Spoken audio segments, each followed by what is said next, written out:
My name's Lee Pulford. I'm a certified Master Black Belt, and I currently work for Boots UK, who are the high street retail and pharmacy provider that we'll all know and love. And my job within Boots is I lead the operations development team, who are looking at our retail operations and looking for opportunities to transform our business. Make it cheaper for Boots, better for customers, all those normal cliche things are what my team are all about.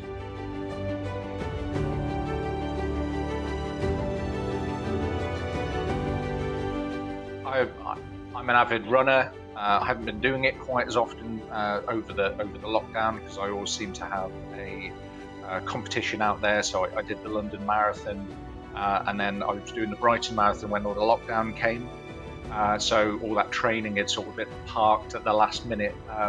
So yeah, I'm an avid runner who keeps fit, and I guess I do most of that for clarity of mind. And actually, I apply a lot of my business knowledge and thinking to actually my training, how I do it, what my vision is, where I want to be, what are the elements that I need to adjust to and address. And I don't, whether it's sadly or not, I use the tools and thinking to actually optimize what I need to do.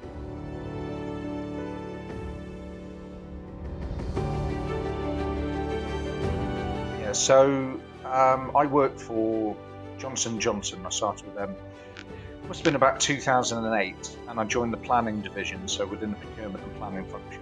And a lot of my role was about forecasting and order scheduling and things like that, and started to work on some projects around vendor managed inventory and things like that.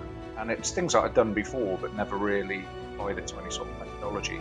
Anyway, Johnson & Johnson, particularly LifeScan where I worked, were very hot on R&D and development, and they had 3 or 4 Master Black Belts at the time, and I was put onto a green belt project, a Six Sigma green belt project. What on earth was that?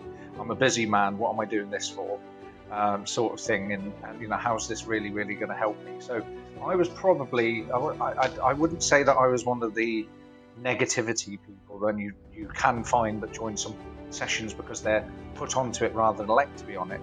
But I didn't really understand what this new thing was, or was it new, or all those sorts of things. But so I went on to what would be a stats-based Six Sigma green belt course, and I think literally, and it was traditional. It was the 1 week residential period of time between to learn and demonstrate and start doing things, and then another week residential with exams after each, and then a project delivery and all those aspects of things. But I think it must have been day 1, day 2, it was very early on. I just got this magic light bulb moment, and I just suddenly realized that there's a process and a sequence of things you can do that makes absolute sense. I can take a business problem, any problem, and apply logic and rationale to that, and come out with the solution that's right for that at the time, rather than just a plastic fix. So for me, it was incredible. And it changed my course of life after that. Strangely, I sat doing a define phase, and I'm just moving into the measure, starting to look at some of those aspects there, and it changed my whole path after that. So in reality, I moved on from there to move into continuous improvement in LifeScan, going on to do my green belt, my black belt, and then latterly, once I'd left, I moved on to the Master Black Belt as the desire. So my whole working life really now is and will be around continuous improvement moving forward.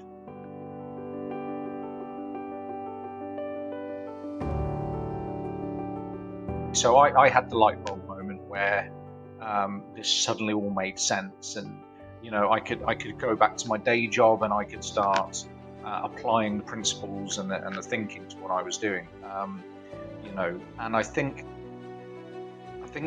similarly to me, certainly when I've been coaching and mentoring individuals and training them in different belts, and there haven't been as many observations of what I went through, but of what there have been, which are, there are a couple of dozen people that I would say have completely changed their life and their thinking as a result.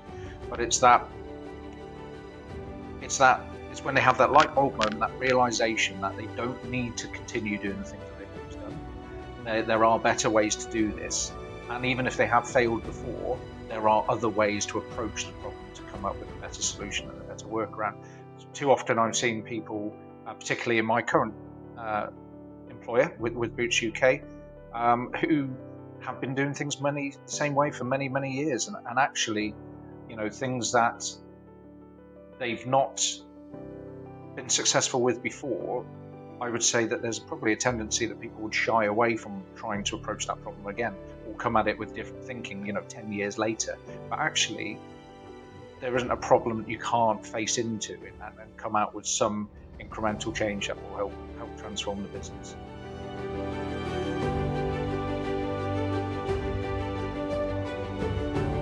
I was quite fortunate right from the very early stage of my time with Johnson & Johnson that they had also wanted me to go onto this thing called Lean and get to know what Lean was. And I was put on a 2-week residential course. 2-week residential course, and it was with the Lean Enterprise and Research Centre in Cardiff. And here are some books, have a read through it, this is what Lean is. And I was reading a book by John Pacino and John Darlington and people like this, and all of a sudden there were these people in front of me teaching me in this thing called Lean that I wasn't even really necessarily aware of.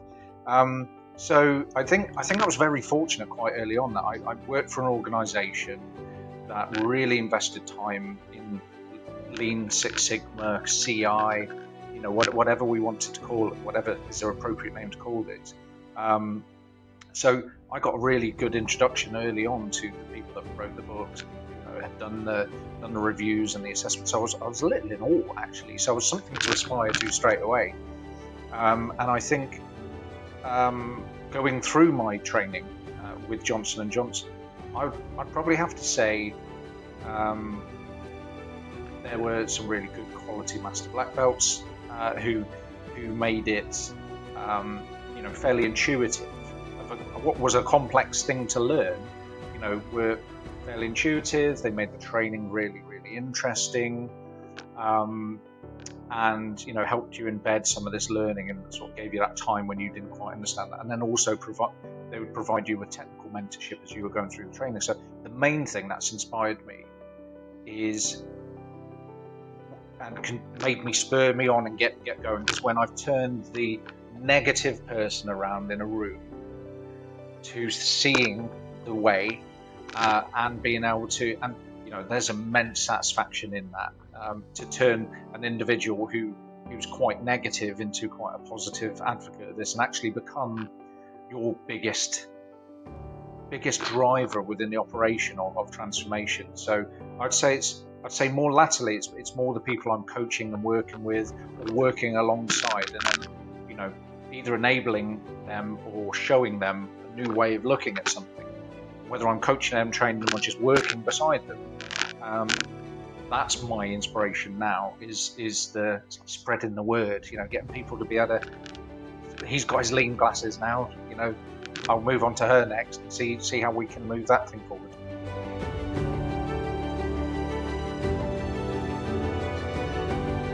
It's everything for me. I would say it's sort of, I live and breathe it. Even if I'm not talking about it or doing it at work or whatever, I'm applying it some way or another. And it's an intrinsic thing now. I think it's part of my makeup. Whereas I'm sure there are other people who need to learn it as a skill and then maybe don't embody it as quite the same way. But for me, it's everything. And the fact, and there are positives and negatives to some of that. Many positives are that we can find ways to improve things. The negatives of those things can be when you struggle to land the idea, the concept, or get the business case sponsored, and you can see that there's this complex problem you have an answer to, but you can't enact change because the business might not be ready, or the it's not the right time for a number of reasons. Nothing wrong with the logical rationale, just not yet. So so it is everything for me, and therefore if I'm successful, I'm elated. If I have challenges, it frustrates me, and I want to do better, and I want to try and make individuals or companies or whoever see that there is a better way, and we can transform.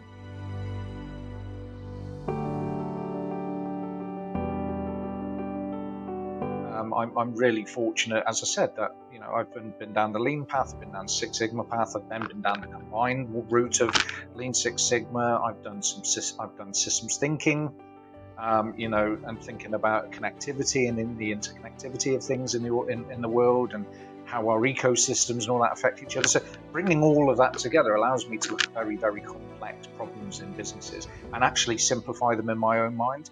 And that's a great thing for me, because I've practiced at this now, that I can do that. Where, as we're talking, it's sometimes very, very difficult to bring people who haven't walked this journey, haven't had the same experiences, and get them to realise that what you're saying is absolutely logical, and that you can't. I guess I struggle to bring some individuals into the same way of thinking and to grasp it as you do. But I guess that's my job.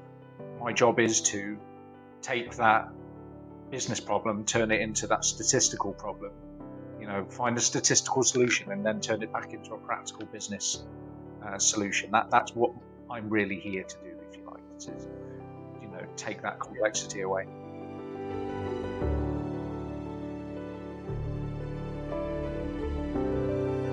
I think the first giveaway for me is normally visualization. So do they have Gemba boards? If it's an office, do they just have somewhere that they group round in the morning to talk about performance and make that visual? Are the graphs and charts up to date, or are they from last year?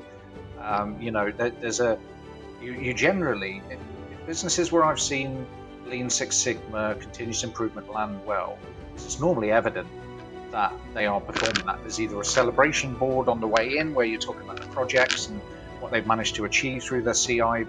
It's praised, if you like, or there's evidence of it around you, whether that be visual, things are signposted, 5S, those sorts of things, or when you're in an office, I guess it's one of those, is there visualization? Are they celebrating, or is there evidence of them managing their processes through visual management?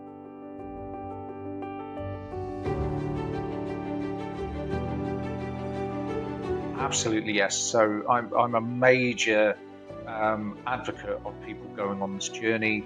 I would say if people are unsure, then going into a lean intro, doing the very, very basics, just to get the feel for what's there, to reach out and go through that early phase to get that excitement and that sort of buy-in to there are other things I can do out there. I think what I would say to people additionally is when we're talking about going further into the green belt and black belt and more, the more technical aspects of these things, is not to be overwhelmed when facing these. So I have a team member in my current team who is on a green belt journey and is looking at the statistics, and it's massively overwhelmed by them. But what people need to be aware of is that we don't need, or the expectation is that you don't learn all the formulae behind all the mini tab queries and all these things. The hard work's been done for us. What we need to learn is what tool and when to use them and why, and then be able to interpret the data. And that is my biggest piece of advice, is that you do not need to know everything in and out. You don't need to be a purist to be successful in this field. You just need to understand the right method, the right technique, the right tool, at what time, and then just be able to know what that result is telling you about that thing. And typically that takes a lot of weight off people's minds when you don't need to go and they see the formulas written on the slide and think, oh my goodness, how I've got to do that. But actually, there's many times now, a lot of these formulas are in Excel already now, standard deviation and things like that. You don't need to work it out. It's there for you. You just need to know what it means, when to apply it. the other piece of advice that I would give is, which I alluded to earlier, about the turning the business problem into a statistical problem, is in a lot of instances we blow people away when you're Lean Six Sigma trained, when you're talking to business personnel who haven't been through this journey. They 9 out of 10 times won't have a clue what you're talking about. So there's a skill and an art in being able to be this technical change agent, but be able to communicate in business language. And that's what, go back to that one where, you know, we take the business problem, we internalize that, take that into a statistical problem, to a statistical solution, but then turn it back into business language and demonstrate to them what that means. They don't need to know about a P value or a confidence interval necessarily. They just need to know that you're certain the outcome is this, and it will save you this, and it's the right thing to do based on the evidence.